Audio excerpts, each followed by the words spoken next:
Aujourd'hui en compagnie de Pierre-François à l'espace Beau-Site de Arlon, toujours le même plaisir, vous le savez. Et pour une exposition que je trouve assez impressionnante, c'est pour ça que je vous ai demandé de se mettre dans ce cadre-là.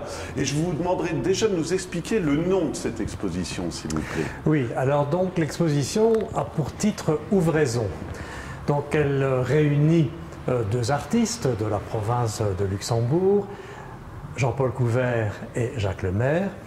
Et ces deux artistes sont réunis, mais je dirais que c'est plus que de dire qu'ils sont réunis.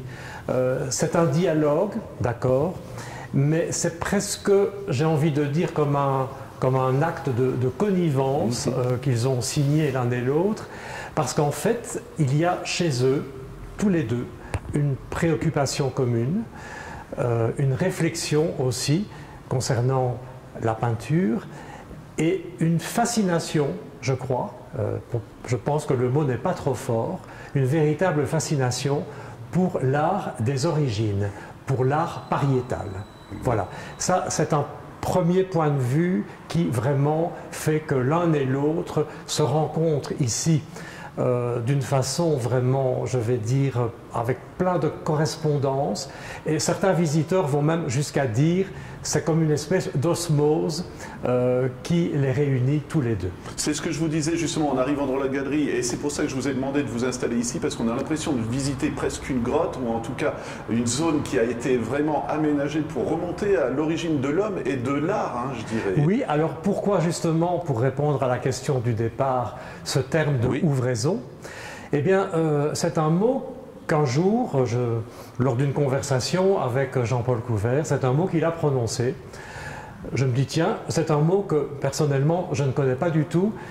Est-ce que ce n'est pas un néologisme? Mais non, en fait, c'est un terme qui appartient bien à la langue française. Et ouvraison veut dire mise en œuvre. La mise en œuvre ici, c'est celle d'un retour aux origines de l'art.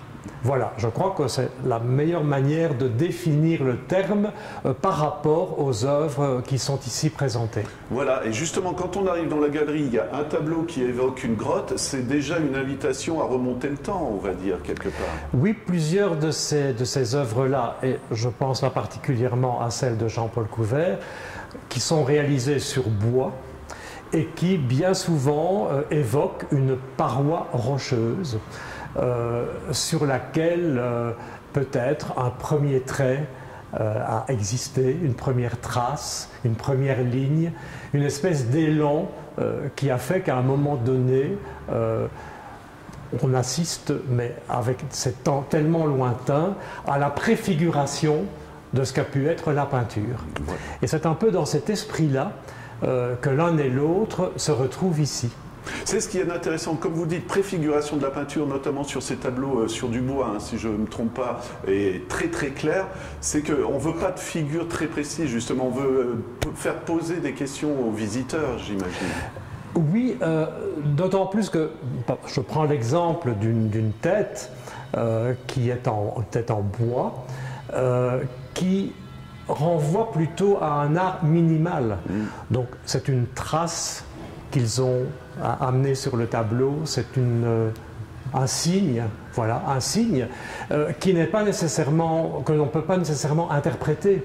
Parce que justement, je crois qu'à travers cette exposition, il s'agit plus d'exprimer une émotion esthétique que de développer un questionnement scientifique. Pour la bonne raison que toutes les théories qui se rapportent aux origines de cet art préhistorique ne sont pas vérifiables. Donc justement, est-ce que c'est un jeu aussi, quelque part, pour les artistes de donner des pistes comme ça?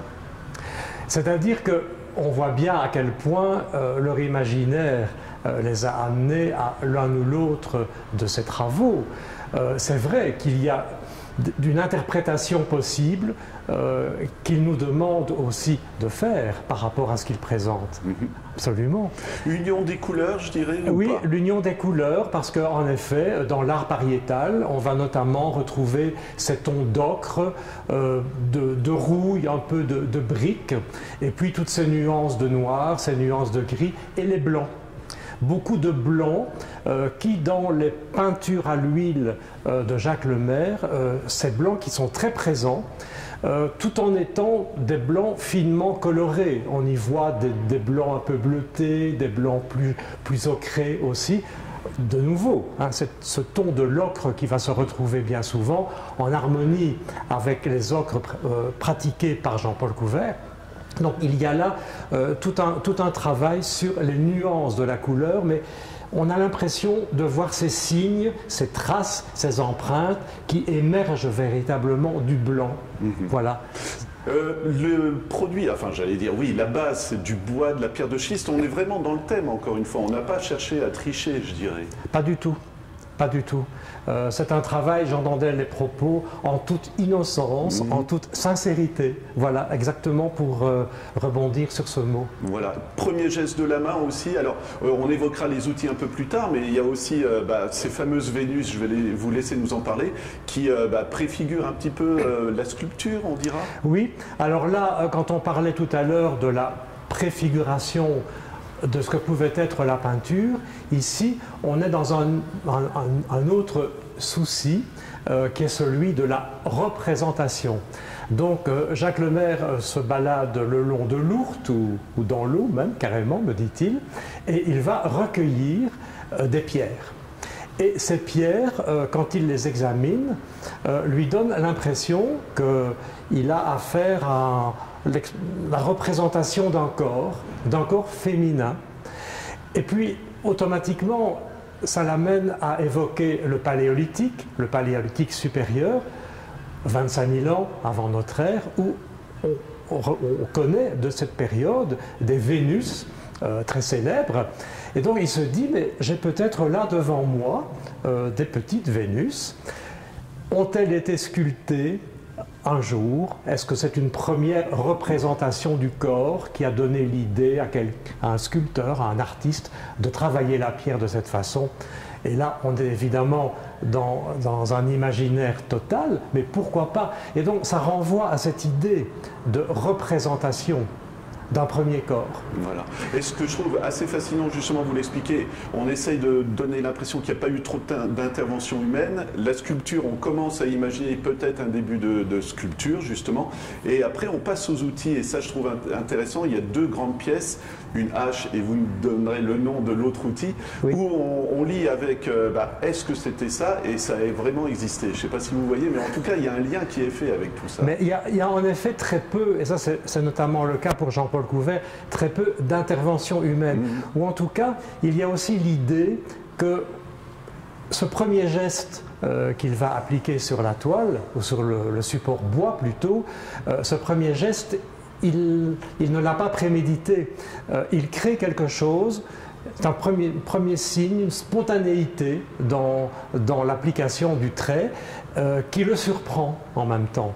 Et donc c'est vrai qu'il y a tout le temps ces rapports avec le temps passé et ces outils, en effet, ces petites sculptures en bois, ou bien ces bois qui ont été traités, qui ont été peints, et ce visage dont on parlait tout à l'heure, oui, c'est un visage, on peut l'imaginer comme tel, avec ses formes primitives, ses formes premières, et qui rejoint vraiment l'art minimal, comme on le retrouve d'ailleurs ici à l'époque contemporaine.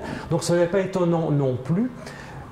Eux en fournissent l'exemple, mais beaucoup d'autres artistes contemporains marquent ce retour à l'art des origines. C'est une véritable expression, c'est mystérieux, parfaitement mystérieux, mais c'est aussi cette fascination dont on parlait tout à l'heure au début de l'interview. Voilà, et évolution aussi dans la préhistoire, avec les premiers outils, une hache et je ne sais pas... Et un tribulum. Voilà, alors je vous laisse nous parler, parce que c'est assez fascinant, on a le côté, je dirais, primaire, sans vouloir être vieux, mais début de la civilisation avec la hache et le tribulum. Oui, le tribulum, parce que là c'est un instrument agraire qui était utilisé en Espagne notamment, et plus particulièrement aussi dans le bassin méditerranéen, et qui est un ancêtre de la moissonneuse-batteuse, machine à dépiquer.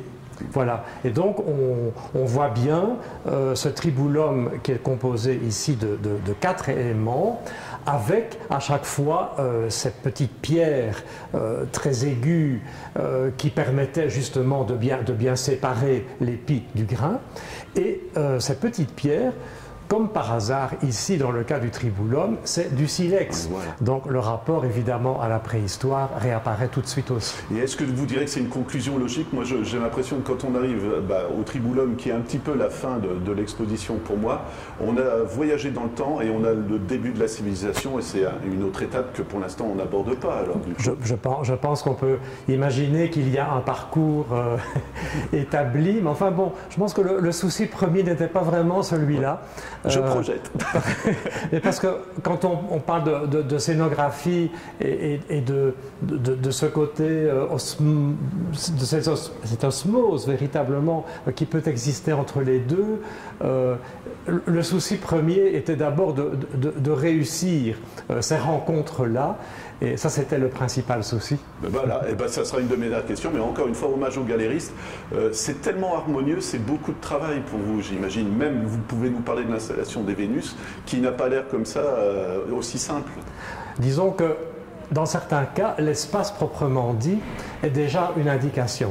Donc ça se voulait vraiment très structuré, très organisé dans l'espace. Donc il y a ce grand axe vertical qui nous mène au tableau du fond de la mezzanine qui s'intitule Cascade et où l'on retrouve là justement ces variations de gris et d'ocre en rapport assez étroit avec cette enfilade de petites pierres, de petites Vénus, qui font donc partie de la collection de Jacques Lemaire. Voilà, beaucoup de travail avec les artistes, j'imagine, vous, quand vous leur proposez la scénographie? Pas vraiment, c'était presque logique alors. C'était plutôt la surprise à l'occasion du vernissage. Par contre, la préparation, les échanges, toute la réflexion qui malgré tout était absolument indispensable en amont, tout cela a quand même nécessité pas mal de temps aussi d'échanges entre nous pour parvenir quand même à ce que le projet devienne cohérent et qu'il puisse aussi être très lisible également pour le visiteur. Voilà, donc voyage dans le temps, voyage dans l'histoire de l'art. Jusque quand cette exposition, Pierre? L'exposition, elle va durer donc un mois maintenant, jusqu'au 24 mars. Il y aura des dimanches d'ouverture. Enfin, ces renseignements-là sont bien entendu toujours précisés sur le site, en page expo, je le précise, puisqu'il y a quand même plusieurs pages à pouvoir consulter. www.espacebauxite.be. Merci Pierre.